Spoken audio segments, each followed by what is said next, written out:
So for this part, I'm ironing the pleats.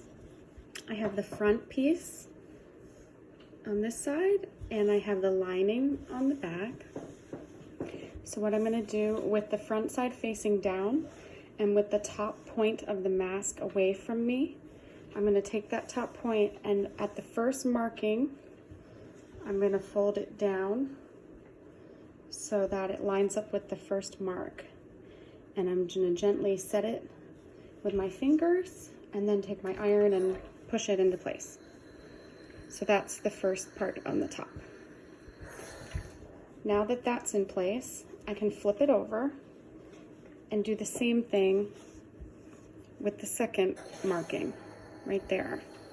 So I'll take what I did before and flip it up and then push down right at that second mark there and follow it all the way to the other edge and then hold it gently and press it.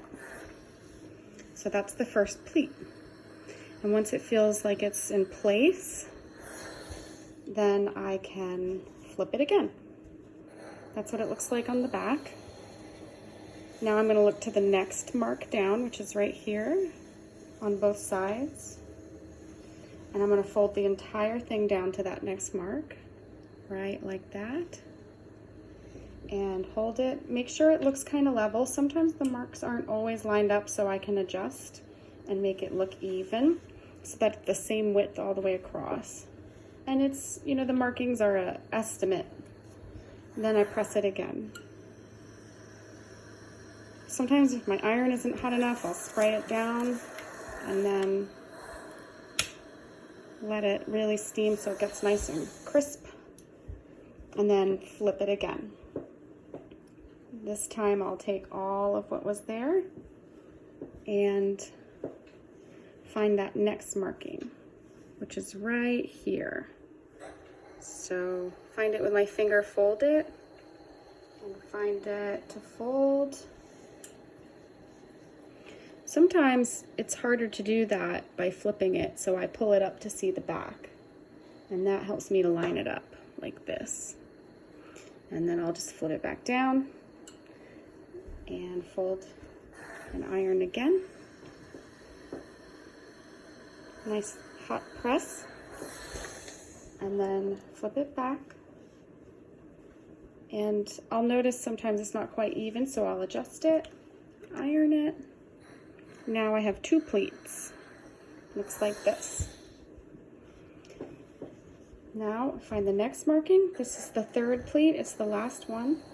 So take everything and I fold it back until I find that pleat mark. There it is, and there it is.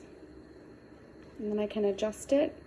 It may not be the exact same width as the top one. It might be a little more narrow. That's okay. This is what it looks like so far. And then I will iron it again.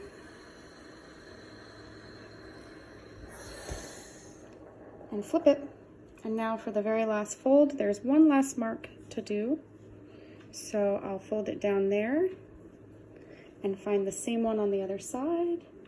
And again, looking to see that it's even all the way across, then I'll iron it. And make sure that's really well pressed. And then when it's done, this is the inside of the mask, and this will be the outside of the mask. And you can always remember what's outside because the front flap comes covering your thumb in the front, whereas this one, it makes like a pocket. So that's the pocket part's on the inside. Using two different colored fabrics helps to remember too.